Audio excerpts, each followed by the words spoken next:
Hello friends, स्वागत है आपका मेरे YouTube channel S study centre में। आज हम आपको बीएससी एजी थर्ड सेमेस्टर पर्यावरण अध्ययन एवं आपदा प्रबंधन सब्जेक्ट के बारे में अध्ययन करेंगे। तो बच्चों, मैंने इसमें वही प्रश्नों को लिया हुआ है जो प्रश्न पिछली बार परीक्षा में पूछे गए हैं। तो बच्चों, पढ़ाने से पहले हम आपको एक बात बता दें, जिस किसी ने मेरे चैनल को सब्सक्राइब नहीं किया है, सबसे पहले मेरे चैनल को सब्सक्राइब कर ले और वीडियो को लाइक कर दे, शेयर कर दे, कमेंट कर दे। चलो बच्चों, हम शुरुआत करते हैं आज का पहला प्रश्न। तो बच्चों, आज का पहला प्रश्न है, पारिस्थितिकी शब्द का सर्वप्रथम किस वर्ष में प्रयोग हुआ है? 1948 में, 1886 में, 1950 में, 1706 में है।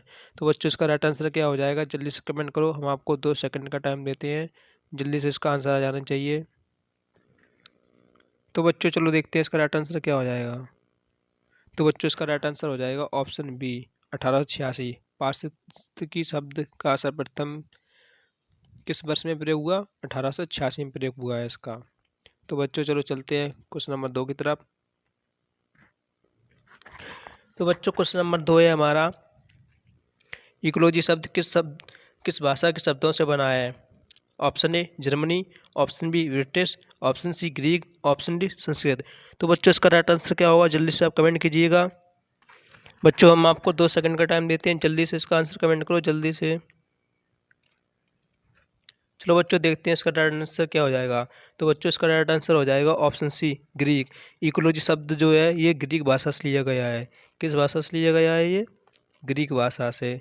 वेरी वेरी मोस्ट इम्पोर्टेंट प्रश्न है ये बच्चों। इस बच्चों, इस प्रश्न को आप नोट कर लेना है, या चाहो आप इसका स्क्रीनशॉट ले सकते हो। बहुत ही बढ़िया ये प्रश्न है। चलो बच्चों, चलते हैं क्वेश्चन नंबर 3 की तरफ। क्वेश्चन नंबर 3 है हमारा, कौन सा वैज्ञानिक इकोलॉजी से संबंधित है? वेरी मोस्ट इम्पोर्टेंट, पिछली बार परीक्षा में आया हुआ प्रश्न है ये। कौन सा वैज्ञानिक इकोलॉजी से संबंधित है? Doctor Swaminathan, doctor Norman E Borlaug, option C है Ernest Haeckel, option D madam Curie. तो बच्चों, इसका राइट आंसर क्या होगा? जल्दी से जल्दी कमेंट करो, हम आपको 2 सेकंड का टाइम देते हैं, जल्दी से। ज़्यादा समय नहीं है हमारे पास, परीक्षा पास आ गई है, जल्दी से जल्दी हमें सिलेबस को कंप्लीट करना है। और बच्चों, ये हमारा पार्ट 1 है, इसकी हम इस सब्जेक्ट की हम एक और वीडियो लेके आएंगे जिसमें आपका सब्जेक्ट सिलेबस पूरा हो जाएगा। अभी आपका सिलेबस एक ही वीडियो में पूरा नहीं हो पाएगा, बड़ा चैप्टर है। इसकी वीडियो बच्चों आपको कल मिल जाएगी। और बच्चों, जिस किसी को इन क्वेश्चनों की पीडीएफ चाहिए वो मेरी डिस्क्रिप्शन में जाके पीडीएफ डाउनलोड कर सकता है, बिल्कुल फ्री में। तो बच्चों, चलो देखते हैं इसका राइट आंसर क्या हो जाएगा। तो बच्चों, इसका राइट आंसर हो जाएगा ऑप्शन सी अर्नेस्ट हैकेले। क्या हो जाएगा बच्चों इसका right answer? Option C Ernest Haeckel. चलो बच्चों, चलते हैं क्वेश्चन नंबर 4 की तरफ। क्वेश्चन नंबर 4 है हमारा, जीवों के उनके वातावरण से परस्पर संबंध का अध्ययन करते हैं। पारिस्थितिकी में, मृदा विज्ञान में, जीव विज्ञान में, भौतिकी विज्ञान में। तो बच्चों, इसका राइट आंसर क्या होगा? जल्दी से जल्दी कमेंट करो, सभी बच्चों का कमेंट आ जाना चाहिए। इसका राइट आंसर क्या होगा? फिर हम देखते हैं इसका राइट आंसर क्या हो जाएगा। तो चलो बच्चों, देखते हैं इसका राइट आंसर क्या होगा। तो बच्चों, इसका राइट आंसर हो जाएगा ऑप्शन ए, पारिस्थितिकी में। जीवों में उनकी वातावरण से परस्पर संबंध का अध्ययन करते हैं हम, पारिस्थितिकी में हम इसका अध्ययन करते हैं। तो चलो बच्चों, हम चलते क्वेश्चन नंबर 5 की तरफ हम आ गए हैं। तो 5वां क्वेश्चन है हमारा, निम्नलिखित में से कौन सी गेहूं की प्रजाति है? वेरी वेरी मोस्ट इम्पोर्टेंट प्रश्न है बच्चों, वेरी वेरी मोस्ट इम्पोर्टेंट प्रश्न। बीएससी इंटरेस्ट में भी पूछा जाता है, एमएससी इंटरेस्ट में भी प्रश्न आया था पिछली बार, और बीएससी थर्ड सेमेस्टर में ये पूछा गया है, और फर्स्ट में भी ये प्रश्न पूछा गया है। वेरी वेरी मोस्ट इम्पोर्टेंट प्रश्न है ये। तो इसका आंसर ज़्यादातर सभी लोगों को मालूम होना चाहिए, और एक भी ऐसा बच्चा नहीं छोड़ना चाहिए जिसका कमेंट ना आए, ये जिस किसी को ये प्रश्न मालूम ना हो। चलो हम देखते हैं इसका राइट आंसर क्या हो जाएगा। पहले ऑप्शन देख लेते हैं। ऑप्शन ए है इसमें UP 2003, option B Azad, option C Himani, option D Ratna. तो बच्चों, इसका राइट आंसर हो जाएगा ऑप्शन ए। ऑप्शन ए को लॉक किया जाए। यूपी 2003 गेहूं की जो प्रजाति है निम्नलिखित में से इनमें गेहूं की प्रजाति पूछ रहा है, तो इसमें गेहूं की प्रजाति यूपी 2003 हो जाएगी, यही गेहूं की प्रजाति है। पिछली बार पूछा गया प्रश्न है बच्चों, नोट कर लेना, स्क्रीनशॉट ले लेना। चलो चलते हैं हम अगले प्रश्न की तरफ। अगला प्रश्न है हमारा, धान का वानस्पतिक नाम क्या है? वेरी वेरी मोस्ट इम्पोर्टेंट प्रश्न, ये भी प्रश्न वेरी वेरी मोस्ट इम्पोर्टेंट है। ये भी पिछली बार परीक्षा में पूछा गया है, एमएससी में पूछा गया था, बीएससी में भी थर्ड सेमेस्टर में प्रश्न आ चुका है ये, और ये प्रश्न हर बार आता है और इस बार फिर आएगा बच्चों ये प्रश्न। तो इसमें 4 ऑप्शन दिए गए हैं। ऑप्शन ए ट्रिटिकम एसिप्टम, हॉर्डियम, कुलगियर, पेनिसेटम, अमेरिकनम, और ऑप्शन डी है ओराइजा सटाइवा। तो बच्चों इसका राइट आंसर क्या होगा, जल्दी से कमेंट करो, हम आपको 2 सेकंड का टाइम देते हैं। तो बच्चों देखते हैं इसका राइट आंसर क्या हो जाएगा। तो इसका राइट आंसर हो जाएगा ऑप्शन डी ओराइजा सटाइवा। बहुत ही बढ़िया प्रश्न है बच्चों। इसकी हम आपको एक शॉर्ट ट्रिक बता दें। क्या बता दें? शॉर्ट ट्रिक याद करने की। ये लिखा है ओराइजा सटाइवा, ओराइजा सटाइवा, आप बस इतना याद रखना, हम लिख देते हैं ओरैया से इटावा। अब बस इतना याद कर लो, औरैया से इटावा, औरैया यानी कि औराइजा, इटावा यानी कि सटाइवा, औरैया इटावा, औरैया से इटावा, औराइजा सटाइवा। याद हो गया ना बच्चों? बहुत ही आसान ट्रिक है ये और बहुत ही बढ़िया प्रश्न है ये, हर बार पूछा जाता है, हर एग्जाम में। ऐसा कोई एग्जाम नहीं है एग्रीकल्चर का जिसमें ये प्रश्न आए। तो चलो बच्चों चलते हैं हम क्वेश्चन नंबर 7 की तरफ। क्वेश्चन नंबर 7 है हमारा, मिलेटस में कौन सी फसल है? ऑप्शन ए चना, ऑप्शन बी तारामीरा, ऑप्शन सी ज्वार, ऑप्शन डी मसूर। तो बच्चों इसका राइट आंसर क्या होगा, जल्दी से बताइए। तो बच्चों चलो देखते हैं इसका राइट आंसर क्या हो जाएगा। तो बच्चों इसका राइट आंसर हो जाएगा ऑप्शन सी ज्वार। मिलेटस में कौन सी फसल है? ज्वार। कौन सी है? अगर आपसे पूछी जाए मिलेटस में कौन सी फसल है तो इसका आंसर आप क्या दोगे? ज्वार। बहुत ही बढ़िया प्रश्न है ये, मोस्ट इंपोर्टेंट प्रश्न है। चलो बच्चों चलते हैं अगले प्रश्न की तरफ। हम 8वें प्रश्न की तरफ आ गए हैं। इसमें बोल रहा है तैरने वाले धान की प्रजाति है। तैरने वाले धान की प्रजाति याद रखना दोस्तों, वेरी मोस्ट इंपोर्टेंट प्रश्न है ये, तैरने वाली धान की प्रजाति। पिछली बार बीएससी परीक्षा में पूछा गया है थर्ड सेमेस्टर में। ऑप्शन ए पंतधान, option B Jaya, option C टानायन, ऑप्शन डी TCA 177। तो बच्चों इसका राइट आंसर क्या होगा, जल्दी से कमेंट करो, हम आपको 2 सेकंड का टाइम देते हैं। तो चलो बच्चों देखते हैं इसका राइट आंसर क्या हो जाएगा। तो बच्चों इसका राइट आंसर हो जाएगा ऑप्शन डी TCA 177। अगर एग्जामिनर पूछ ले तैरने वाली धान की प्रजाति, तो तैरने वाली धान की प्रजाति हो जाएगी TCA 177। तो चलो बच्चों चलते हैं अगले प्रश्न की तरफ। Question number 9। क्वेश्चन नंबर 9 है हमारा, धान की खेती अधिकतम कितनी ऊंचाई तक की जा सकती है? 2500 मीटर तक, 50 मीटर तक, 100 मीटर तक या 200 मीटर तक। तो बच्चों इसका राइट आंसर क्या हो कमेंट कीजिएगा, और सबसे पहले आप इस प्रश्न को नोट कर लो या स्क्रीनशॉट ले लो। सॉरी बच्चों, आज गला थोड़ा ख़राब है, लेकिन पढ़ाना भी ज़रूरी है, एग्ज़ाम पास आ गए हैं। तो बच्चों आप इस प्रश्न को नोट कर लो। इसमें पूछ रहा है धान की खेती अधिकतम कितनी ऊंचाई तक की जा सकती है। तो जल्दी जल्दी आप कमेंट कीजिएगा इसका राइट आंसर क्या हो जाएगा। फिर हम देखते हैं इसका राइट आंसर क्या होगा। तो बच्चों इसका राइट आंसर हो जाएगा ऑप्शन ए 2500 मीटर।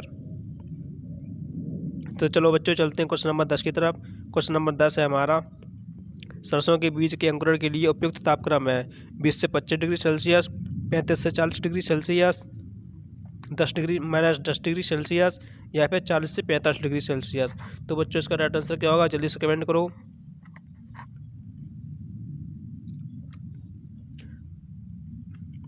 तो बच्चों इसका राइट आंसर हो जाएगा ऑप्शन ए 20 से 25 डिग्री सेल्सियस। अगर सरसों के बीज के अंकुरण के लिए उपयुक्त तापक्रम पूछा जाए तो ये हमेशा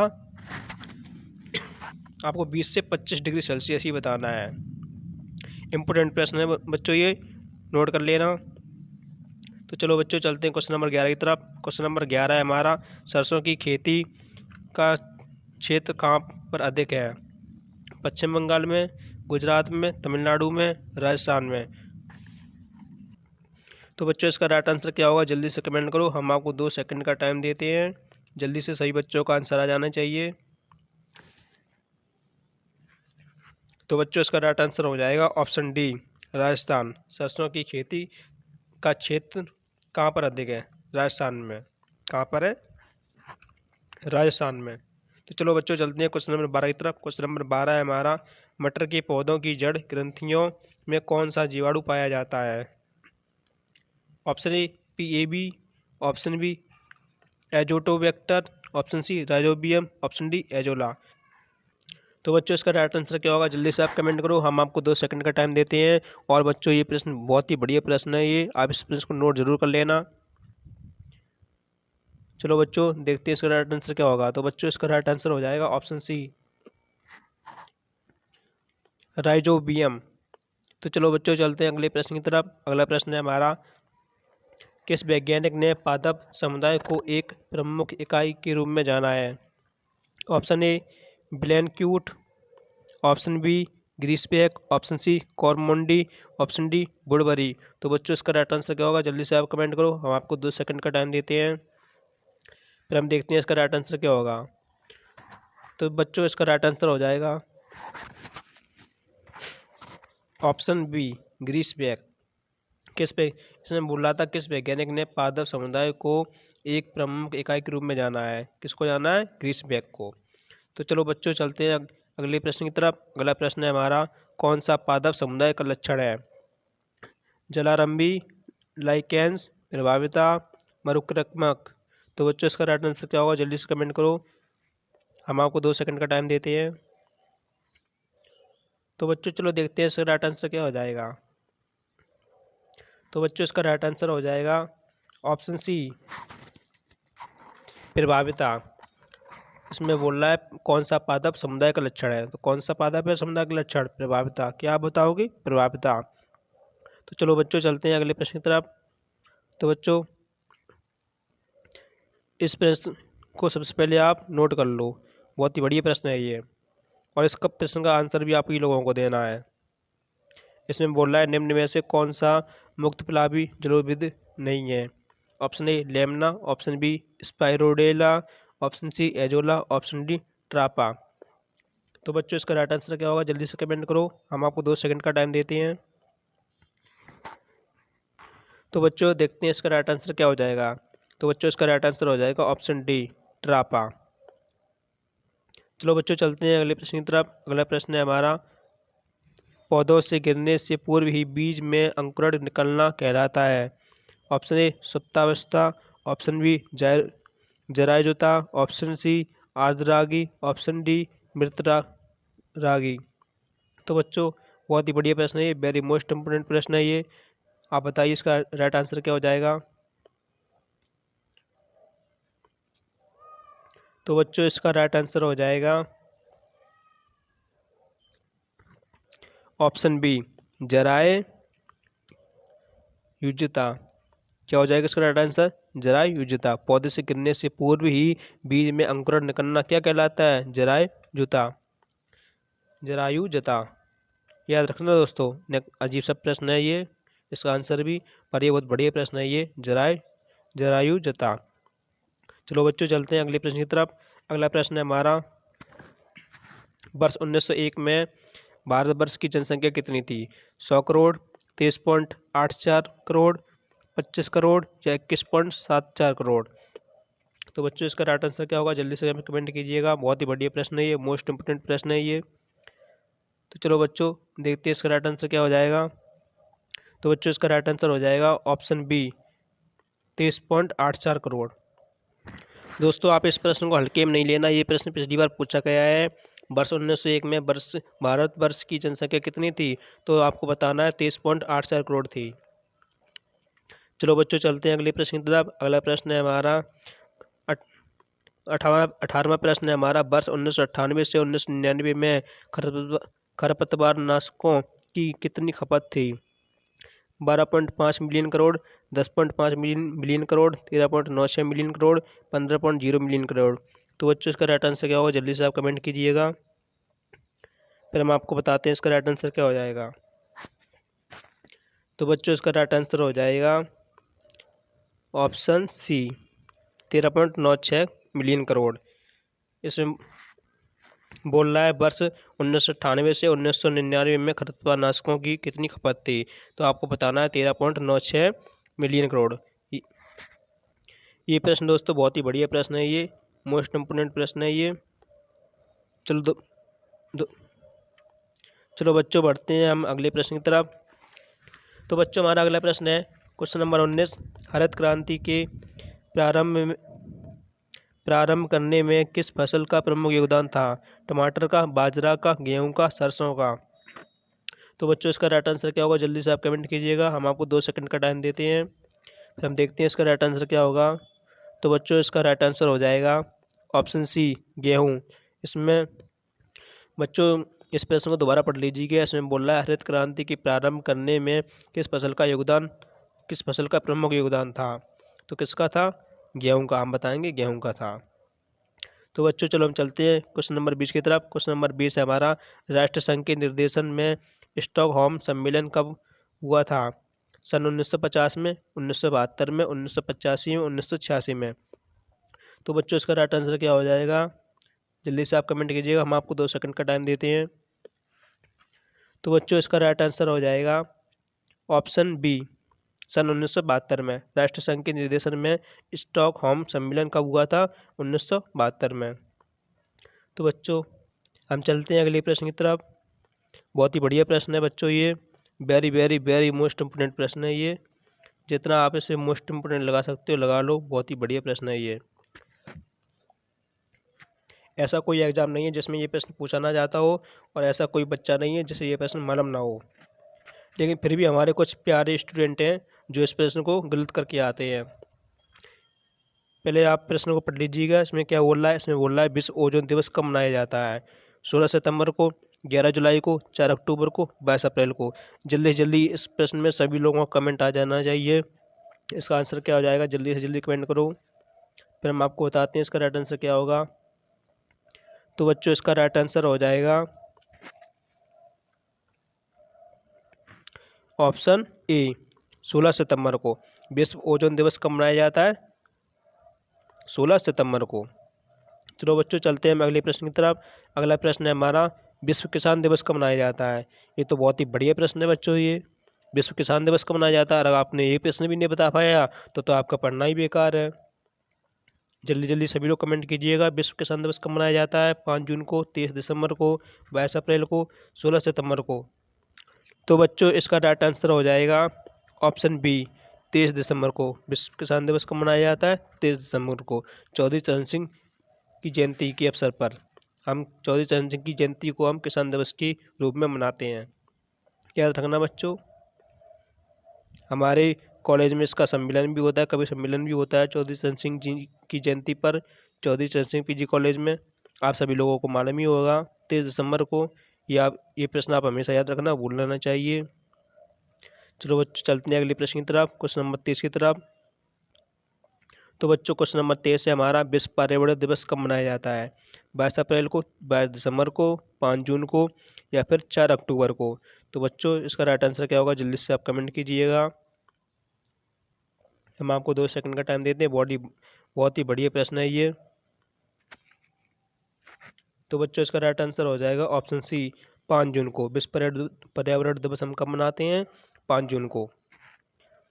बच्चों ये बहुत ही बढ़िया प्रश्न है ये आप यार कोई यूपी का एग्ज़ाम दे रहे हो तो उसमें भी जीके में ये प्रश्न पूछा जाता है, और बीएससी फर्स्ट सेमेस्टर में ये प्रश्न पूछा जा चुका है, और थर्ड सेमेस्टर में भी ये प्रश्न पूछा गया था पिछली बार, और इस बार ये प्रश्न फिर पूछा जाएगा। बच्चों हमारी आपसे ये रिक्वेस्ट है कि हम आपको जो प्रश्न पढ़ा रहे हैं आप उनका स्क्रीनशॉट ले लो, या उनको आप नोट कर लो। आपको पीडीएफ चाहिए, मेरे डिस्क्रिप्शन में जाके पीडीएफ डाउनलोड कर लो, नोट कर लो प्रश्नों को। बहुत ही बढ़िया प्रश्न है, पिछली बार परीक्षा में सारे प्रश्न ऐसे पूछे गए हैं, और इस बार फिर प्रश्न आएंगे ये। चलो बच्चों चलते हैं अगले प्रश्न की तरफ। तो बच्चों हमारा अगला प्रश्न है, चिपको आंदोलन कहाँ से प्रारंभ हुआ? चमोली से, हरिद्वार से, टेहरी से, उत्तरकाशी से? तो बच्चों इसका राइट आंसर क्या होगा? जल्दी से बताओ, हम आपको 2 सेकंड का टाइम देते हैं। और वीडियो को ज़्यादा से ज़्यादा शेयर करें जिससे हमारे भाई बहनों के पास ये वीडियो पहुंच सके, और वो ये वीडियो देख के अपना कोर्स पूरा कर सकें। तो बच्चों इसका राइट आंसर हो जाएगा ऑप्शन ए, चमोली से। चिपको आंदोलन कहाँ से प्रारंभ हुआ? तो आप बताओगे सर चमोली से प्रारंभ हुआ था चिपको आंदोलन। बहुत ही बढ़िया प्रश्न है ये, इम्पोर्टेंट कर लेना इस प्रश्न को। तो चलो बच्चों चलते हैं आज के आखिरी प्रश्न की तरफ, क्वेश्चन नंबर 25, और इसका आंसर आप लोगों को ही बताना है। हम आपको इसका आंसर अगली वीडियो में बताएंगे। तो बच्चों हम प्रश्न को पढ़ लेते हैं। इसमें बोल रहा है, गाँव में खाना पकाने हेतु प्रमुख रूप से प्रयोग किए जाने वाले ईंधन हैं। Option A biogas, option B उपले, ऑप्शन सी कोयला, ऑप्शन डी विद्युत चूल्हे। तो बच्चों इसका राइट आंसर क्या होगा, जल्दी से जल्दी आप कमेंट कीजिएगा, हमें बताओ कमेंट करके इसका राइट आंसर क्या होगा। बहुत ही बढ़िया प्रश्न है और वेरी वेरी मोस्ट इम्पोर्टेंट प्रश्न है ये बच्चों। इस प्रश्न को आप नोट कर लेना और हमें इसका आंसर कमेंट में बॉक्स में आ जाना चाहिए। बच्चों अगर आपको मेरी वीडियो अच्छी लगी हो तो मेरी वीडियो को लाइक शेयर सब्सक्राइब ज़रूर करें और मेरी वीडियो को ज़्यादा से ज़्यादा शेयर करें, जिससे वीडियो मेरे उन प्यारों बच्चों के पास पहुंच सके जिन्होंने अभी तक कोर्स नहीं पढ़ा है। वो बच्चे ये वीडियो देख के अपना कोर्स पूरा कर सकते हैं और घबराने की कोई ज़रूरत नहीं है। जो हम पढ़ा रहे हैं इससे बाहर जाने वाला नहीं है बच्चों। बस आप नोट्स बनाते रहना, आपसे मेरी यही रिक्वेस्ट है। धन्यवाद, थैंक्स फॉर वॉचिंग वीडियो। मिलते हैं अगली वीडियो में।